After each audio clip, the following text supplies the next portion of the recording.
السلام علیکم جناب، اس وقت میں جا رہا ہوں دخنیر گاؤں کے بالکل وہ جو اس روڈ پہ جو یار بخاری صاحب نے پختہ کیا تھا،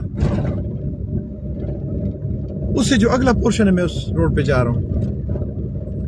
اور کہنے کا مقصد یہ ہے، اس ویڈیو کرنے کا مقصد یہ ہے کہ بخاری صاحب آپ نے وہ جو روڈ بنا دی ہے بہت زبردست ہے، بہت بہترین ہے، اور اس پہ بندہ سیکنڈز میں اپنے منزل مقصود پہ پہنچ جاتا ہے.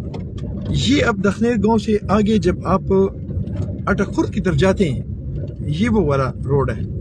اب اس کی پوزیشن جو ہے یہ زیادہ بہتر نہیں بلکہ بہت خراب پوزیشن ہے. یہ مطلب میں سیکنڈ گیئر میں جا رہا ہوں، تو اس سے زیادہ سپیڈ اس پہ پاسبل نہیں ہے.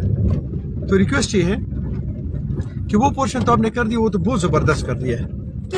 اب اگر آپ کو یہ والا پورشن بھی پختہ کروا دیں، کیونکہ یہ اب میرا خیال ہے کوئی 8 کلومیٹرز ہے، تو یہ آپ سمجھیں کہ آپ نے اٹک کو ایک اور روٹ دے دیا اس سے KPK سے کنیکٹ کرنے کے لیے. تو جس طرح آپ نے بوٹا گاؤں سے آگے ایک روڈ دیا ہوا ہے، ایک بنا رہے ہیں، اس پہ کام ہو رہا ہے، وہ بھی بہت زبردست ہے، بہت خوبصورت علاقہ ہے، بہت زبردست کام آپ نے کر لیا ہے. وہ آپ نے فتح جنگ سے یا وہ جو علاقہ ہے اس کو ٹچ کرنے کے لیے آپ نے ایک اور روٹ دیا، یہ بہت زیادہ زبردست ہو جائے گا. لیکن اگر یہ بھی ہو گیا تو اس پہ آپ کا خرچہ بھی کم ہے. یہ آلریڈی روڈ بھی موجود ہے، وہ تو آپ نیا روڈ بنا رہے ہیں، یہ آلریڈی روڈ موجود ہے.